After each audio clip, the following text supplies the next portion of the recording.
Let's be honest, you shouldn't do everything you see on the internet. Before you try another life hack, watch this video to see if you could actually be putting yourself in danger. New here? Be sure to subscribe to Crafty Hackers and hit the bell shape to be the first to see our newest videos. And give us a big thumbs up if you like this one. Now, here are some ridiculous life hacks we found that you should definitely avoid.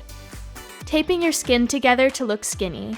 There's a pretty bizarre trend out there right now that has us shaking our heads. Women are taping the skins on their backs and on the back of their necks to remove the appearance of saggy skin, wrinkles, and belly fat. There's even a product on the market right now to help women do this. It's basically a $20 roll of tape. Okay, that looks super uncomfortable. Ladies, why must we torture ourselves? We don't need to look perfect all the time, and who decided what perfection even is? We are human beings, and our bodies are not designed to look like plastic dolls. We live in our bodies. We cry, we sag, our eyes wrinkle when we laugh, but that's how we know we've lived. Girlfriends, put the tape away and call your bestie. Full belly laughter will make you feel better than any neck tape ever could. Hack fail.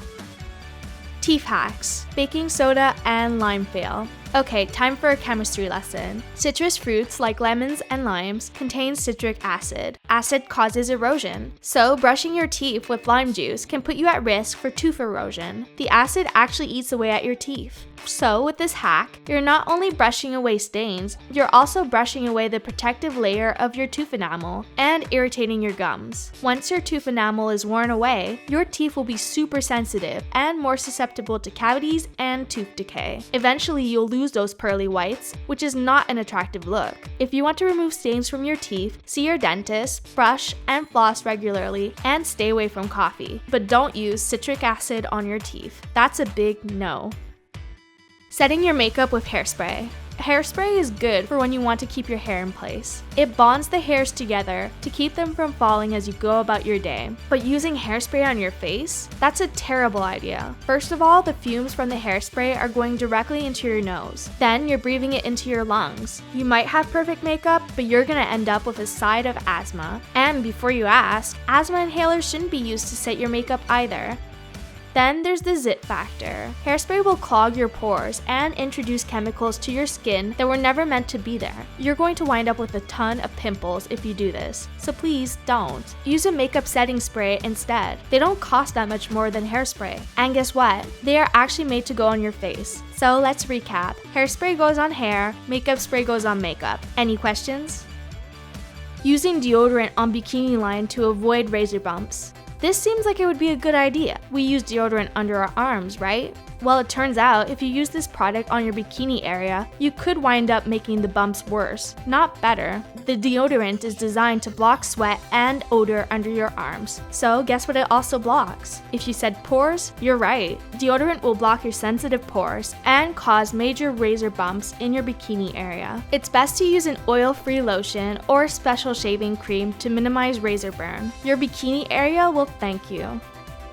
Using vinegar and Listerine as a foot soak.